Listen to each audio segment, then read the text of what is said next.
Hello friends, आपल्या सर्वांची आवडती मालिका लपंडाव या मालिकेच्या आजच्या शुक्रवार 28 ऑगस्टच्या एपिसोडमध्ये आजपर्यंतचा सगळ्यात भारी ट्विस्ट आलाय, जो ट्विस्ट पाहून तुम्हाला खूप आनंद होईल. मग नेमकं घडलंय तरी काय? तर फ्रेंड्स, आजच्या एपिसोडमध्ये सरकारला तुरुंगवास झालाय. सखी आणि कान्हाने सरकारला पोलिसांच्या हवाली केलं. मग पोलिसांनी तिला कोर्टात हजर केलं आणि सगळ्या पुराव्यांच्या आधारावर सरकारला 10 वर्ष सक्त मजुरीची शिक्षा ठोठावण्यात आली आणि तिला मध्यवर्ती कारागृहात पाठवून देण्यात आलं. तेथे गेल्यावर सरकारची चांगली जिरली. आता कारागृहातले पोलीस सरकार बिरकार काही ओळखत नाही. सरकारशी अतिशय उद्धटपणे ते बोलले आणि सरकारला पांढरी साडी नेसवली.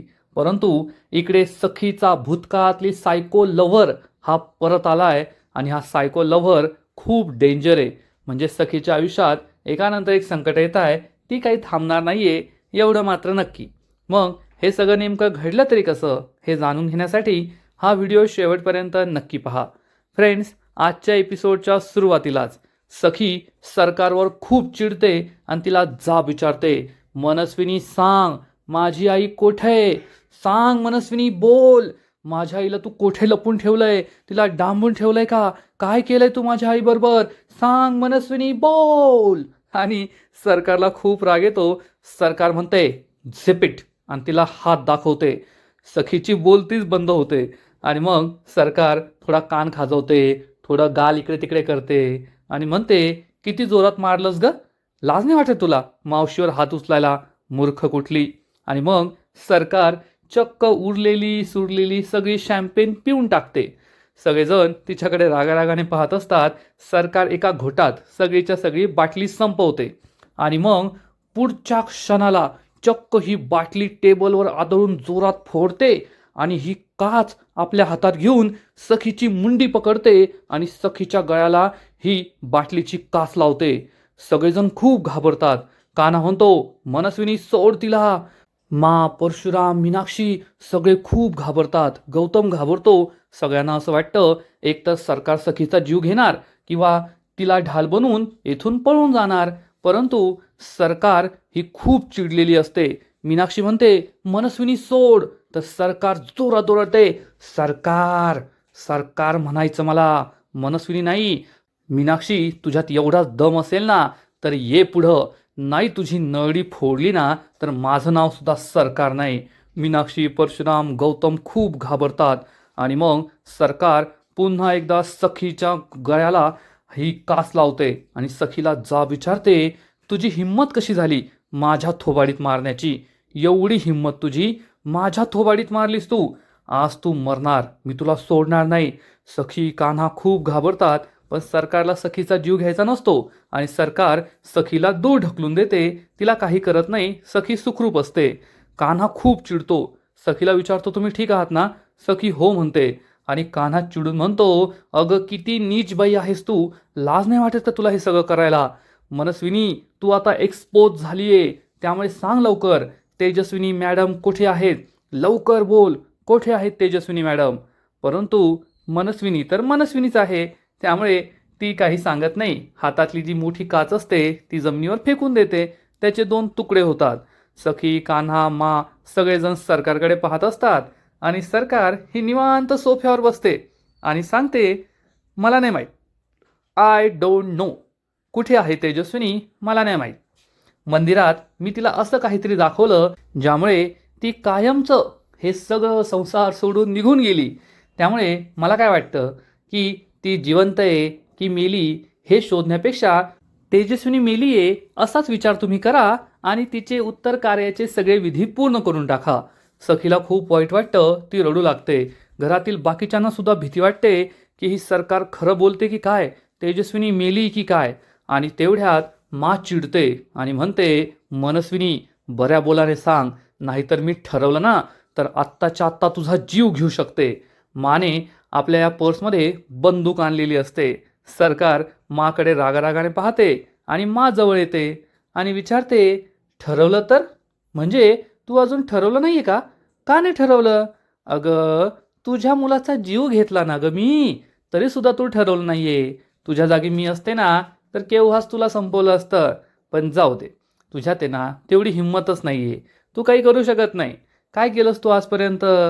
तुझ्या मुलाला मारलं मी, देवदत्तला मारलं. अगं खूप सोप्यात मारलं. एक चाकू, काम तमाम, टेन्शनच नाही. पण तू काळजी करू नको, मी तुला नाही मारणार, शपथ तुझी. असं म्हणून मनस्विनी माच्या गळ्याची शपथ घेते आणि म्हणते, उप्स, मी तुला वचन देते, मी तुला नाही मारणार. कारण जेव्हा मी तुझ्या नातवाला, त्या कबीरला मारेल ना, तेव्हा कबीरच्या चितेला आग द्यायला सुद्धा कोणी हवं ना. तू कबीरच्या चितेला आग दे बरं का. मला आणि सगळ्यांना खूप राग येतो आणि मग मनस्विनी म्हणते, डोंट वरी, तुझा हक्क मी तुझ्याकडून नाही हिरावून घेणार. सरकार ही परत येते आणि पुन्हा एकदा राक्षसींसारखी हसू लागते आणि म्हणते, नाही ग, नाही जमणार तुला. माझं काही वेडवाकडं करायला जमणार नाही. कारण मी सरकार आहे, सरकार. मी कधीच हरत नाही आणि मला जे करायचं ना ते मी करूनच राहते. असं म्हणून सरकार ही कबीर जवळ येते आणि कबीरला म्हणते, तुझ्या या गरिबांच्या डिटेक्टिव्हला कसा मारते ना मी, तडफडत तडफडत असा सडून सडून याला मारणार, एवढं लक्षात ठेव. आणि हे होऊनच राहणार. कबीरसुद्धा चिडलेला असतो आणि म्हणतो, कोणाचं काय होईल ना आपण ते नंतर पाहूया, परंतु ज्या कारणासाठी मी या घरात आलो होतो ते काम मी आज पूर्ण करणारे, या घरातून तुझी कायमची पाठवणी करणारे. हे ऐकून सरकारला आश्चर्य वाटतं, कारण सरकारच्या मनी ध्यानी हे नसतं. सरकार विचारते, पाठवणी? तर कबीर सांगतो, हो, तुझी कायमची या घरातून पाठवणी. तसंही तू आम्हाला सांगणार नाहीये की तेजस्विनी मॅडम कुठे आहे, किंवा तुला ते माहिती नाहीये. मग आम्हाला तुझा काय उपयोग? त्यापेक्षा तू आता या घरात न राहिलेलंच बरं. सरकारला अजून सुद्धा काही कळत नाही की कबीर काय बोलतोय. आणि तेवढ्यात कान्हा इशारा करतो आणि चक्क तेथे पोलीस येतात. पोलिसांना पाहून सरकार खूप चिडते आणि जा विचारते, तुमची हिंमत कशी झाली माझ्या घरात पाय ठेवण्याची? तर हा पोलीस इन्स्पेक्टर सांगतो, मनस्विनी, तू कबीर आणि सखीचा जीव घेण्याचा प्रयत्न केला आहे. आमच्याकडे त्याचे सबळ पुरावे आहेत आणि याच आरोपाखाली, अटेम्प्ट टू मर्डर या चार्जेसखाली आम्ही तुला अटक करतोय. हे ऐकून सरकारच्या पायाखालची जमीनच सरकते. कबीर, सखी, मा, गौतम, परशुराम खूप खुश होतात. तेवढ्यात एक लेडी कॉन्स्टेबल पुढे येते आणि सरकारच्या हातामध्ये बेड्या घालते. सरकार आपल्या हाताकडे पाहते. मग या लेडी कॉन्स्टेबल सरकारला आपल्याबरोबर नेऊ लागतात. तर सरकार या दोघींकडे रागारागाने पाहते, थांबते, आपला हा बेडी असलेला हात वर करते आणि सखीला म्हणते, तू मला जेलमध्ये पाठवतेस, पण येथे तुझ्या आयुष्याचं नरक होईल, त्याचं काय करशील? हे ऐकून सखीला सुद्धा आश्चर्य वाटतं आणि सरकार तिला सांगते, तुझं वर्तमान आणि तुझं भविष्यकाळ नरक बनवायला परत येतंय, तुझा भूतकाळ. सखीच्या पायाखालची जमीनच सरकते. तिला आश्चर्य वाटतं, माझा भूतकाळ? आणि ती सरकारला विचारते, माझा भूतकाळ? परंतु सरकार तिला काहीच सांगत नाही. तेवढ्यात आभाळात ढगांची गर्दी होते. विजांचा कडकडाट, ढगांचा गडगडाट होतो आणि सरकार एखाद्या राक्षसींसारखी जोरजोरात हसू लागते. सखीला काही कळतच नाही सरकार हे काय बोलली. आणि मग पोलीस सरकारला तेथून घेऊन निघून जातात. जाता जाता सुद्धा सरकार जोरजोरात हसत असते आणि सखी, कबीर, मा सगळेजण तिच्याकडेच पाहत असतात. आणि मग पाहता पाहता रात्र होते आणि आपल्याला या मालिकेत पहिल्यांदाच दिसतो सखीचा सायको लव्हर. फ्रेंड्स, काही एपिसोडपूर्वी सखीने कान्हाला सांगितलं होतं की माझ्या कॉलेजमध्ये माझा एक सिनियर होता, आम्ही दोघे एकत्र प्रोजेक्ट वगैरे करायचो, कदाचित हा तोच सिनियर आहे आणि हा सायको लव्हर आहे. तो सखीवर खूप प्रेम करतो आणि आपल्याला दिसतं की त्याचा मोठा बंगला आहे, त्याच्या रूममध्ये प्रोजेक्टर आहे आणि त्या प्रोजेक्टरवर सखीचा फोटो आहे. आणि या फोटोनंतर आपल्याला चक्क एक रक्ताने बरबटलेला माखलेला हात दिसतो. त्याच्या हातात चाकू असतो, तो चाकू ठेवून देतो आणि त्याच्या हाताला रक्त लागलेलं असतं. तो बेडवर झोपलेला असतो आणि या बेडशीटवरच तो चक्क आपल्या रक्ताने सखी असं नाव काढतो. आणि मग या व्यक्तीची ओळख आपल्याला होते. हा व्यक्ती आपल्याला दिसतो, म्हणजे दिसायला तर एखाद्या मोठ्या कंपनीचा CEO दिसतोय, परंतु हा एक नंबरचा सायको आहे. आणि सखी सखी करत तो चक्क आपल्या रक्ताने आपल्या बेडवर, बेडशीटवरच सखी हे नाव काढतो आणि जोरजोरात हसू लागतो. म्हणजे हातातून एवढं रक्त येतंय तर एखाद्या व्यक्तीला त्रास होईल, परंतु त्याला कोणताही त्रास होत नाही. तर सखीच्या आठवणी, सखीच्या प्रेमात हा सायको लव्हर पूर्णपणे वेडा झालेला असतो. आणि मग पुन्हा एकदा आपण सखीच्या घरी येतो. सखी आणि कान्हा हे सरकारच्या म्हणजेच तेजस्विनीच्या रूममध्ये असतात आणि तेजस्विनीची बॅग जी ती कान्हाच्या घरून घेऊन आली होती ती बॅग उघडतात. आणि या बॅगमध्ये सगळ्यात आधी तर सखीला हिना अत्तर सापडतं. हे हिना अत्तर पाहून सखी खूप इमोशनल होते.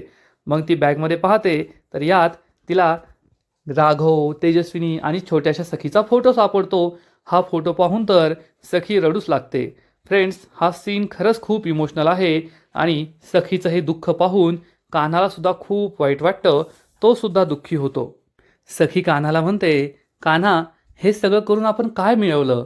म्हणजे माझी आई माझ्या डोळ्यांसमोर या घरात किती दिवस होती, परंतु तू तिला मनस्विनी बनवलं होतं. मनस्विनीसारखं वागायला, बोलायला लावलं होतं आणि मी तिला ओळखूच शकले नाही. काय मिळवलं आपण हे सगळं करून? म्हणजे आज आपल्याकडे प्रॉपर्टीचे पेपर्स आहे, सरकार जेलमध्ये आहे, पण माझी आईच नाही आहे आज आपल्याबरोबर. मला हे बिलकुल आवडलेलं नाही आहे कान्हा. म्हणजे शेवटी माझे हात तर रिकामेच राहिले ना. अजून किती दिवस मी वाट पाहायची आहे? किती महिने, किती वर्ष माझ्या आईच्या प्रेमासाठी किती दिवस मी वाट पाहायची आहे? तूच सांग कबीर, आता मी काय करायचं आहे? कबीर खूप दुःखी होतो आणि म्हणतो, सॉरी सखी, हे सगळं माझ्यामुळे झालं आहे. मला माहिती आहे. मी त्यांना सांगितलं की स्वतःची ओळख लपवा, नाहीतर तेव्हाच तुझी आणि त्यांची भेट झाली असती. सखी खूप दुःखी होते, ढसाढसा रडू लागते. कान्हा तिला सावरतो आणि म्हणतो, सखी नको टेन्शन घेऊ, आपण तेजस्विनी मॅडमला शोधून काढू. तर सखी सांगते, कसं शोधणार आहे कबीर? जर एखाद्या व्यक्तीला डांबून ठेवलं असेल, लपून ठेवलं असेल तर त्याला शोधता येतं, पण एखादी व्यक्ती जर स्वतःहून निघून गेली असेल तर कसं शोधणार? सखीला असं वाटतं की स्वतःहून निघून गेलेली व्यक्ती काय चंद्रावर जाते का? आजूबाजूलाच कुठेतरी असेल ना, शोधलं की सापडेल. पण सखीला असं वाटत असतं की आपण तेजस्विनीला नाही शोधू शकत. कान्हा म्हणतो, सखी तुला एक गोष्ट आठवतीये का? जेव्हा सरकारला आपण विचारलं की तेजस्विनी मॅडम कुठे, तेव्हा सरकार असं म्हणाली की मी तेजस्विनीला असं काहीतरी दाखवलं ज्याला घाबरून तेजस्विनी ही तेथून पळून गेली. परंतु मग असं काय दाखवलं असेल ज्यामुळे तेजस्विनी पळून गेली? सखी म्हणते, मला नाही माहिती कबीर. मला असं वाटायचं की माझ्या आईचा वीक पॉईंट फक्त मीच आहे. मग असं काय असेल ज्यामुळे माझी आई ही घाबरून, दबावाला बळी पडून कायमची निघून गेली? कान्हा म्हणतो, हो ना, असं काहीतरी असलं पाहिजे ज्यामुळे त्यांना खूप भीती वाटली. कारण मी तुझ्या आईला असं ग्रूम केलं होतं ना की तुझ्या जीवाची भीती वाटल्यामुळे त्या कधीच निघून गेल्या नसत्या. नक्कीच काहीतरी वेगळं कारण असलं पाहिजे. सखी विचार करते, पण ते आता कारण शोधायचं कसं? माझ्या आईला शोधायचं कसं? कान्हा सखीला समजावून सांगतो, सखी तू नको टेन्शन घेऊ, आपण तेजस्विनी मॅडमला कोणत्याही परिस्थितीत शोधून काढूया. सखी आपले डोळे पुसते. कान्हा तिला धीर देत असतो आणि आता तेजस्विनीला शोधायचं हे सखी आणि कान्हाचं मिशन असतं. पाहता पाहता काही दिवस उजाडून जातात. आपल्याला दिसतं की काही दिवसांनंतर गोष्ट पुढे जाते आणि एक भलं मोठं कोर्ट असतं आणि या कोर्टामध्ये चक्क मनस्विनीला हजर केलं जातं. आता कोर्ट वगैरे आपल्या दाखवलं गेलं नाहीये, फक्त कोर्ट बाहेरून दाखवलं जातं आणि काही पोलीस मनस्विनीला गाडीतून घेऊन खाली उतरतात आणि मनस्विनी मध्यवर्ती कारागृहामध्ये आलेली असते आणि बॅकग्राऊंडमध्ये जज साहेबांचा आवाज ऐकू येत असतो. जज साहेब सांगतात की मनस्विनी हिच्या विरुद्ध सबळ पुरावे मिळाले आहेत. तिने सखी आणि कबीरचा जीव घेण्याचा प्रयत्न केलाय, म्हणजेच अटेम्प्ट टू मर्डर, आणि भारतीय न्याय संहितेनुसार तिला 10 वर्षांची कठोर कारावासाची शिक्षा ठोठावली जाते. म्हणजे सरकारला 10 वर्ष तुरुंगवासाची शिक्षा ठोठावण्यात आली आहे आणि मग त्यानंतर पोलीस तिला घेऊन मध्यवर्ती कारागृहात येतात. परंतु त्याच वेळेस एक टेम्पो तिच्या बाजूने जातो आणि सरकार या टेम्पोकडे पाहते तर तिला दिसतं की कारागृहातून हा टेम्पो बाहेर निघालाय, ज्यामध्ये काही सामान, किराणा, भांडी वगैरे आहेत आणि सरकार या टेम्पोकडेच पाहत राहते. म्हणजे सरकारने आणि या मालिकेच्या सगळ्या लोकांनी आधीच व्यवस्था करून ठेवली आहे की सरकार ही कशी पळून जाणार या जेलमधून, या टेम्पोच्या मदतीने ती पळून जाईल, ही हिंट आपल्याला तर मिळाली.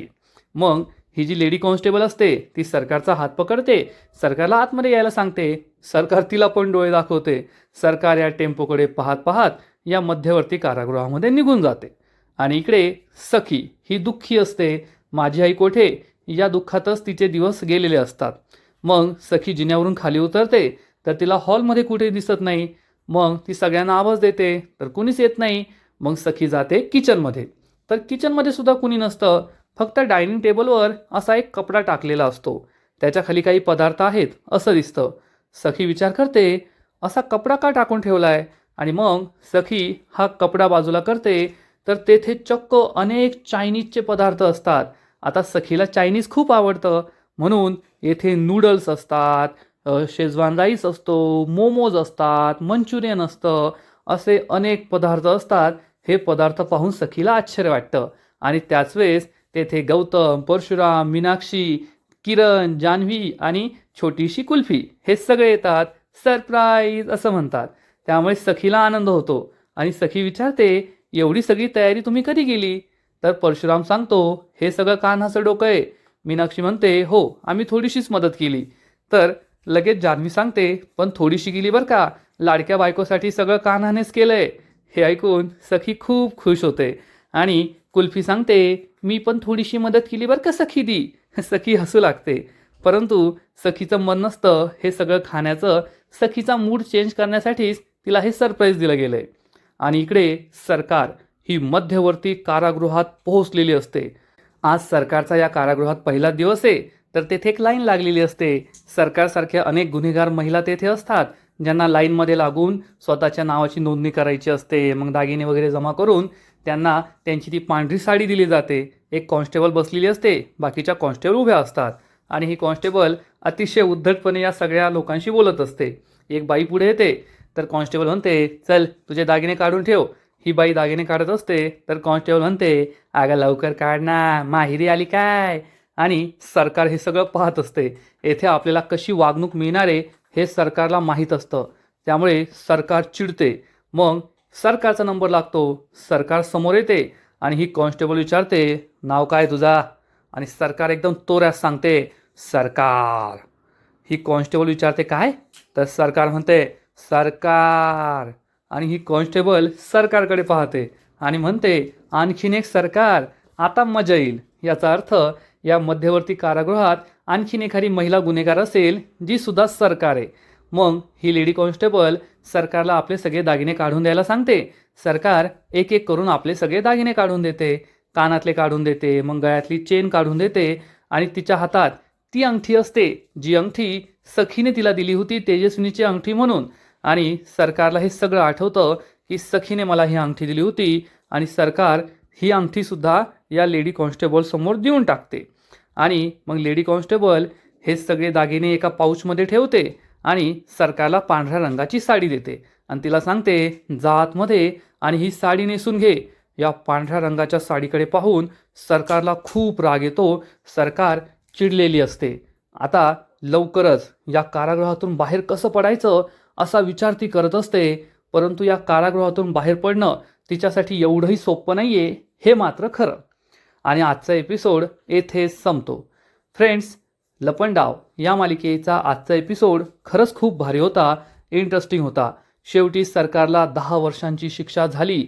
सरकार मध्यवर्ती कारागृहात गेली, परंतु सरकार येथून सुद्धा पळून जाऊ शकते असंच दिसतंय. आता ती काय करेल हे तर आपल्याला नंतरच कळणार आहे. आणि त्याचबरोबर सखीचा सायको लव्हर सुद्धा आलाय. म्हणजे या मालिकेत आता एक नाही तर दोन व्हिलन आहेत आणि काय घडतंय हे पाहायला मजा येईल. फ्रेंड्स, लपंडाव मालिकेचा आजचा एपिसोड खरंच खूप भारी होता, इंटरेस्टिंग होता. पण पुढील एपिसोड आणखीन भारी असणार आहे. आणखीन मोठा ट्विस्ट त्या मालिकेत येणार आहे. मग नेमकं घडणार तरी काय. तर फ्रेंड्स, लपंडाव मालिकेच्या पुढील एपिसोडमध्ये आपण पाहू की कान्हा सखीसाठी एक ग्रीटिंग कार्ड घ्यायला जाईल. तेव्हा ही लेडी सांगेल की हे आधीच विकलं गेलंय. कान्हा विचारेल कुणी घेतलं मला सांगा, मी त्यांच्याशी बोलतो. ही लेडी चक्क या सखीच्या सायको लव्हरकडे इशारा करेल आणि कान्हा या सायको लव्हरजवळ येईल. आता हा सायको लव्हर नक्कीच कान्हाला ओळखत असणार, कारण तो सखीचा एवढा मोठा प्रियकर आहे, तर त्याला सखीबद्दल सगळंच माहीत असणार आहे. त्यामुळे तो सखीच्या नवऱ्याला सुद्धा ओळखत असेल यात शंका नाही. पण कान्हा त्याला ओळखणार नाही एवढं मात्र खरं. आता या दोघांची पहिली भेट कशी होईल, काय बोलणं चालणं होईल ते तर आपल्याला उद्याच कळेल. आणि इकडे मध्यवर्ती कारागृहामध्ये जिथे सरकार आहे तेथे सरकारला दुसरीच सरकार भेटणार आणि या दोघींमध्ये मारामारी होईल आणि सरकार या दुसऱ्या सरकारला ठणकावून सांगेल, आता या जेलमध्ये फक्त एकच सरकार आणि ती म्हणजे मी, असं सांगणार. त्यामुळे ही दुसरी सरकारसुद्धा घाबरेल आणि इकडे कान्हा हा सखीला सरप्राईज देत असणार. त्याच वेळेस लाईट जाईल, सखीच्या डोळ्यावर पट्टी बांधलेली असेल आणि कान्हा हा लाईट कशी गेली हे चेक करण्यासाठी जाईल. पण त्याच वेळेस सखीचा हा सायको लव्हर प्रियकर तेथे पोहोचेल. आता हा सायको लव्हर चक्क सरकारच्या सखीच्या घरात सुद्धा यायला लागलाय. ते सुद्धा कसा येतोय म्हणजे एवढे मोठे कामत, पण त्यांच्या इथे CCTV किंवा काही सिक्युरिटी नावाची गोष्टच नाही आहे, एवढं मात्र खरं. तर फ्रेंड्स, तुम्हाला सुद्धा आजचा एपिसोड आवडला का? नक्कीच कमेंट करून सांगा. आणि लपंडाव मालिकेचे असेच नवीन नवीन एपिसोड, नवीन नवीन अपडेट सर्वात आधी पाहण्यासाठी व्हिडिओला लाईक करा, शेअर करा, चॅनलला सबस्क्राईब करून बेल आयकॉनवर क्लिक करा. म्हणजे या मालिकेचे नवीन नवीन एपिसोड तुम्हाला सर्वात आधी पाहायला मिळतील. खूप खूप खूप धन्यवाद.